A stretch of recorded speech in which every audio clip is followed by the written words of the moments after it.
तो हेलो दोस्तों, स्वागत है आपका हमारे यूट्यूब चैनल रोशन सर स्टडी पॉइंट में। तो बच्चों, आज मैं जो आप लोगों के वीडियो लेके आया हूँ वो सीयूटी का लेके आया हूँ। तो इसमें हम लोग बात करेंगे आखिर सीयूटी का क्राइटेरिया क्या होने वाला है, क्या सिलेबस होने वाला है। और मैं सीयूटी में आपको क्या पढ़ाने वाला बच्चों, पॉलिटिकल साइंस पढ़ाने वाला हूँ। ठीक है ना, मेरी विश्वास मानिए, पॉलिटिकल साइंस की जितने भी वीडियोस लेके आऊंगा मोस्ट इंपॉर्टेंट होगी और ये काफी ज्यादा इंफॉर्मेटिव वीडियो होने वाली है सीयूटी के रिगार्डिंग। ठीक है ना, इसमें हम बात करेंगे आखिर सीयूटी का सिलेबस क्या होने वाला है, क्या मार्क्स होने वाले हैं, किस हिसाब से है। तो फुल आपको वॉच करनी है वीडियो को। तो आइए शुरू करते हैं। तो आप सभी को पता है कि हम लोग जो है, आप लोग हैं जो 2024 का सीयूटी एग्जाम देने वाले हैं, लगभग मई तक ये एग्जाम हो जाएंगे। तो बच्चों, हमारे पास बहुत ही कम टाइम बच गया है। ठीक है, इसलिए अब थोड़ा कोशिश करूंगा मैं जल्द से जल्द वीडियो लाने की। ठीक है, बस आप लोग इसी तरह सपोर्ट करिए। तो अब बात कर लेते हैं कि आखिर हमारा सिलेबस क्या होने वाला है।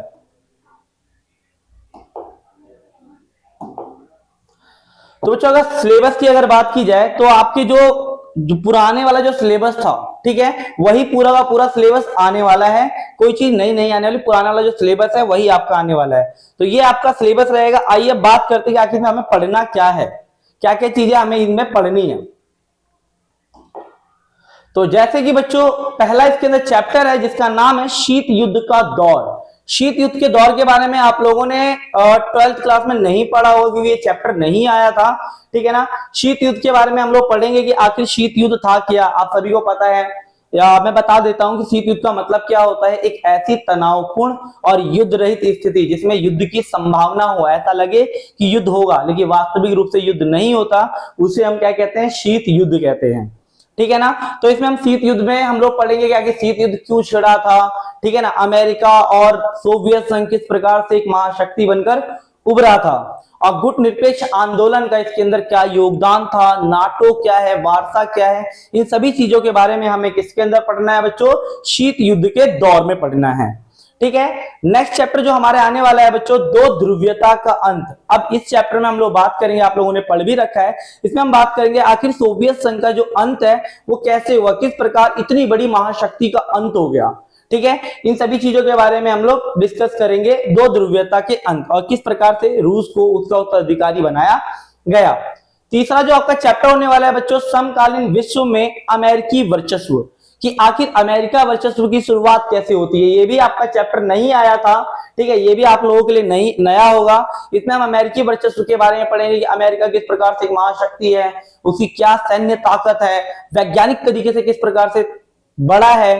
और इसके अंदर कुछ हम लोग क्या करेंगे बच्चों, अमेरिका द्वारा कुछ मूवमेंट चलाए गए थे, जैसे operation enduring freedom, operation infinite rich, ठीक है ना, नई विश्व व्यवस्था।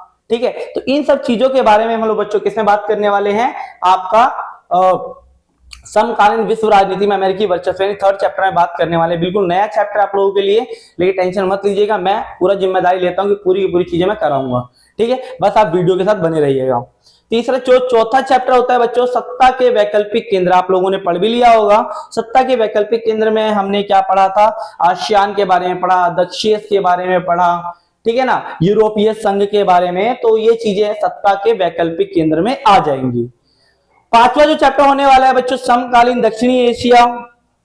इसके अंदर हम समकालीन दक्षिणी एशिया के बारे में पढ़ेंगे कि दक्षिणी जो एशिया है, ठीक है ना, दक्षिणी एशिया में ज्यादातर आप सभी को पता है किसका ज्यादा महत्व दिखता है, तो ज्यादातर जो महत्व है वो दिखता है भारत का। ठीक है ना, इसमें यहां से आता है, जैसे नेपाल के बारे में पढ़ेंगे बच्चों, भूटान के बारे में पढ़ेंगे, बांग्लादेश के बारे में, ठीक है ना, और आपका श्रीलंका के बारे में, पाकिस्तान के बारे में, अफगानिस्तान के बारे में, इन सभी चीजों के बारे में हम इसमें डिस्कस करने वाले हैं और इसीलिए बनता है चैप्टर का नाम समकालीन दक्षिणी एशिया। ठीक है, नेक्स्ट जो छठा चैप्टर है बच्चों, अंतरराष्ट्रीय संगठन। ये बच्चों काफी ज्यादा इंपॉर्टेंट भी बन जाता है और काफी टफ हो जाता है क्योंकि इसमें डेट ज्यादा आ जाती है। ठीक है, डेट के बारे में याद करना पड़ता है और सदस्यों की संख्या के बारे में हमें याद करना पड़ता है। तो ये चैप्टर काफी ज्यादा टफ हो जाता है, लेकिन टेंशन मत लीजिएगा, मैं सारी चीजें उसके अंदर करा दूंगा। ठीक है ना, इसमें हम जैसे यूएनओ के बारे में पढ़ने वाले हैं और ह्यूमन राइट वॉच के बारे में पढ़ने वाले हैं। ठीक है ना, और संयुक्त राष्ट्र संघ जो है यूएनओ के अंगों के बारे में पढ़ने वाले हैं। नेक्स्ट जो है बच्चों, समकालीन विश्व सुरक्षा। समकालीन विश्व में सुरक्षा, ये आपके सुरक्षा के हम परंपरागत और अपरंपरागत स्रोतों के बारे में जानकारी प्राप्त करेंगे। थोड़ा सा बच्चों ये क्या होता है, ये दो चैप्टर बच्चों के लिए काफी ज्यादा टफफुल हो जाता है, काफी टफ हो जाता है, जल्दी समझ नहीं पाते बच्चों। पॉलिटिकल में काफी बच्चों के लिए काफी दिक्कत हो जाती है चैप्टर में, लेकिन टेंशन मत लीजिए, करा देंगे, ठीक है ना। पर्यावरण और प्राकृतिक संसाधन के बारे में हम डिस्कस कर लेंगे। नेक्स्ट हमारा वैश्वीकरण, ठीक है ना, और वैश्वीकरण। इस प्रकार से बच्चों ये हमारे जो सिलेबस में ये 9 चैप्टर आने वाले हैं, ठीक है बच्चों।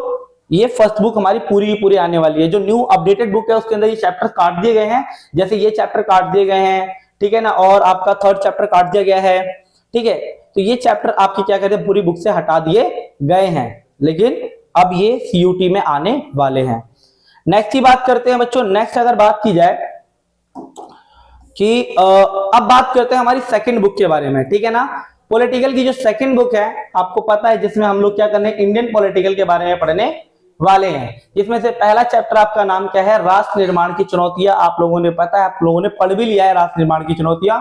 इसके अंदर जैसे सरदार जवाहरलाल नेहरू के बारे में, कि किस प्रकार से भारत के प्रथम प्रधानमंत्री जवाहरलाल नेहरू थे, उन्होंने क्या किया था कि उद्देश्य दिया था भारत के विकास के लिए, ठीक है ना, और अलग अलग चीजें हमारा किया था कि हमारे आजादी के समय विभाजन किस प्रकार से हुआ, विभाजन में क्या समस्याएं आई, भारत को किस तरीके से आजादी मिली, उन सभी चीजों के बारे में हम डिस्कस करने वाले हैं, राष्ट्र निर्माण के चुनौतियों के बारे में। नेक्स्ट जो चैप्टर है बच्चों हमारा 11वां जो है, 11वां भी कह सकते हो या सेकंड चैप्टर भी कह सकते हो, सेकंड बुक का, इसका नाम है एक दल के प्रभुत्व का दौर। एक दल के प्रभुत्व, तो ये चैप्टर नहीं आ रहा था, कुछ पार्ट इस चैप्टर इस बार आया था, लेकिन इसको हमें डीप से डीप पढ़ना है, जिसके अंदर हमें जानना है कि किस प्रकार से कांग्रेस का लगातार प्रभुत्व रहा था। प्रथम आम चुनाव में, जैसे पहले, दूसरे, तीसरे आम, चौथे आम चुनाव में क्या हुआ था, कांग्रेस का प्रभुत्व रहा था। तो जिसे एक दल के प्रभुत्व का दौर कहा जाता है, इसमें हम डिस्कस करेंगे। और इसमें बहुत सारी पार्टियां, जैसे Samajwadi party, Congress party, communist party, तो इन पार्टियों के बारे में डिस्कस करने वाले हैं हमारा एक दल के प्रभुत्व में। नेक्स्ट जो चैप्टर आने वाला है बच्चों, नेक्स्ट जो चैप्टर हमारे लिए वो है नियोजित विकास की राजनीति। नियोजित विकास की राजनीति का मतलब क्या है कि आखिर भारत के विकास के लिए क्या क्या काम किए गए, जैसे पंचवर्षीय योजना, ठीक है ना, पंचवर्षीय योजना चलाई गई, हरित क्रांति चलाई गई, ठीक है ना, और आपका ऑपरेशन फ्लड जिसे हम कहते हैं, ऑपरेशन फ्लड को हम ये कहते हैं आपका वर्गीज कुरियन के बारे में, इसी में हम डिस्कस करने वाले हैं, जिसे श्वेत क्रांति भी कहा जाता है। तो इन सब में इसको डिस्कस करने वाले हैं। भारत के विदेशी संबंध, भारत के पड़ोसी देशों के साथ किस प्रकार के संबंध है, इन सब चीजों के बारे में हम किसके साथ डिस्कस करने वाले हैं, भारत के विदेशी संबंध में।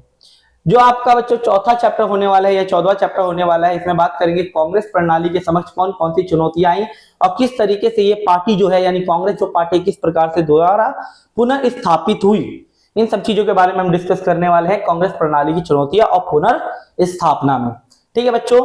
इसके साथ फिर लोकतांत्रिक व्यवस्था का संकट, जिसमें हम इमरजेंसी आपातकाल के बारे में पढ़ेंगे। आप सभी को पता है 25 जून 1975 को इंदिरा गांधी द्वारा इमरजेंसी यानी आपातकाल लगाया गया था, और आपातकाल के दौरान बहुत सारे लोगों के साथ जातियां हुई थी। इन सभी चीजों के बारे में हम डिस्कस करेंगे, किसके अंदर, लोकतांत्रिक व्यवस्था के संकट के बारे में, ठीक है ना बच्चों। मैं तो थोड़ा सा है, हम लोग तो कोशिश करेंगे ज्यादातर एमसीक्यूज की, जैसे एमसीक्यूज में कराऊंगा तो एमसीक्यूज में ही क्यों ना हम लोग चैप्टर को भी क्लियर करते जाएंगे, इस तरीके से हम कराने वाले हैं, ठीक है ना।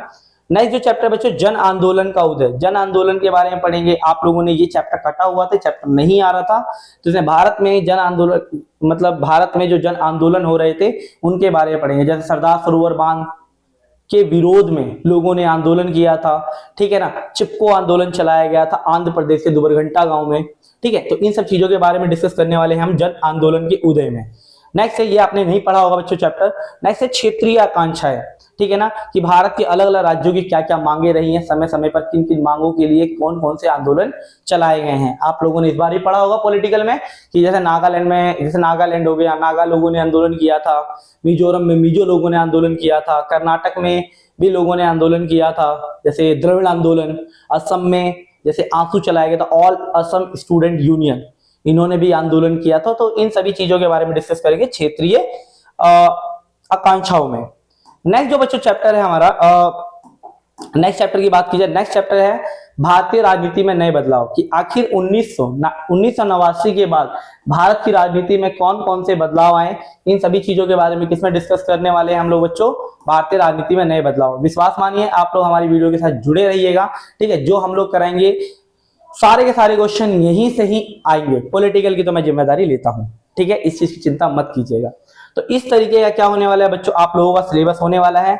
अब सिलेबस तो मैंने आप लोगों को बता दिया, स्ट्रेटेजी क्या रहेगी, सबसे पहले आप लोगों को क्या करना है, एनसीईआरटी जो है ना वो पूरी तरीके से कंप्लीट कर देनी है, लाइन टू लाइन एनसीईआरटी करनी है बच्चों। अगर डीयू में एडमिशन चाहिए, बहुत ज्यादा कंपटीशन है डीयू में, ठीक है ना, विशेषकर देखा जाए नॉर्थ कैंपस में बहुत ज्यादा कंपटीशन होता है, और कोशिश करिएगा, मैं तो यही कहूंगा कि नॉर्थ कैंपस में जरूर एडमिशन लीजिएगा, ठीक है ना।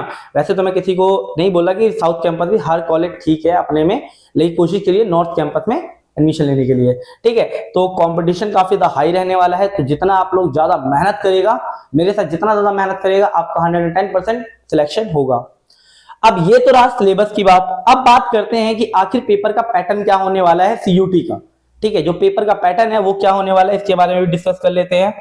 तो बच्चों एग्जाम पैटर्न के अगर बारे में बात की जाए, तो पहला तो चीजें आप लोग याद रखिएगा कि जो आपका पेपर होने वाला है ये ऑब्जेक्टिव बेस पे होने वाला है, ठीक है ना, यानी ऑब्जेक्टिव बेस्ड क्वेश्चन रहेंगे, एमसीक्यूज के क्वेश्चन रहेंगे। आप लोगों के जो पेपर में ना बच्चों 50 क्वेश्चन आने वाले हैं, ठीक है, लेकिन 50 में से हमें क्या करना है, केवल 40 ही अटेम्प्ट करने हैं। 50 में से क्या करने वाले हैं, 40 क्वेश्चन अटेम्प्ट करने वाले हैं, और एक क्वेश्चन की जो वैल्यू रहेगी वो 5 नंबर का, यानी पॉलिटिकल में क्या होगा, एक क्वेश्चन 5 नंबर का होने वाला है, ठीक है ना। तो इस तरीके से आपका जो पेपर होगा पॉलिटिकल का वो 200 नंबर का होगा, ठीक है। ये डोमेन सब्जेक्ट होता है बच्चों, तो डोमेन में जो होता है यानी 200 नंबर का आपका पेपर होने वाला है, एक क्वेश्चन जो है वो 5 नंबर का होने वाला है, ठीक है ना।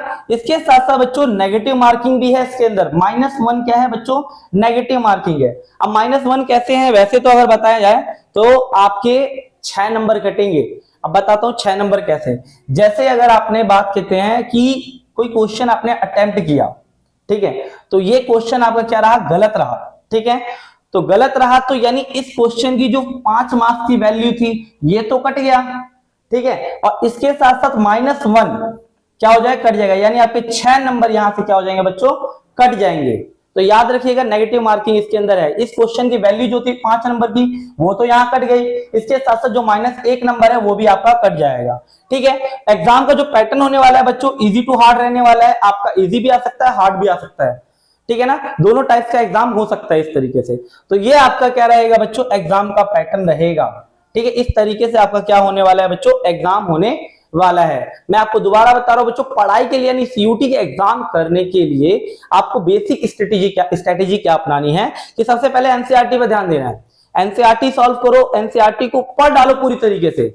इसके साथ साथ क्या करो, टेक्स्ट मतलब यहां जो हम लोग एमसीक्यूज की सीरीज लेकर आएंगे उसके अंदर आप लोग कोशिश करना जवाब देने की बच्चों, ठीक है ना, और कमेंट करने की जितना ज्यादा कोशिश करना, ठीक है ना, ताकि मैं और ज्यादा आपके लिए बेहतर से बेहतर वीडियो लेकर आ सकूं। देखो जितना आप लोग सपोर्ट करोगे उतना ही ज्यादा बेहतर वीडियो लेकर आऊंगा, ठीक है ना। तो आप उस चीज की टेंशन मत लीजिएगा, एमसीक्यूज की लगातार सीरीज आती रहेंगी इसके ऊपर हमारे यूट्यूब चैनल रोशन साई स्टडी पॉइंट में। तो ये आपका सीयूटी का क्या होने वाला है बच्चों, एग्जाम पैटर्न होने वाला है, ठीक है। अब देखते हैं किस किस का एडमिशन होता है, बस आप मेहनत कीजिएगा सभी का एडमिशन होगा, ठीक है। तो ये पॉलिटिकल का रहने वाला है। तो बच्चों बस आज के लिए इतना ही। अगर वीडियो अच्छी लगी हो तो वीडियो को लाइक शेयर सब्सक्राइब जरूर करें। धन्यवाद।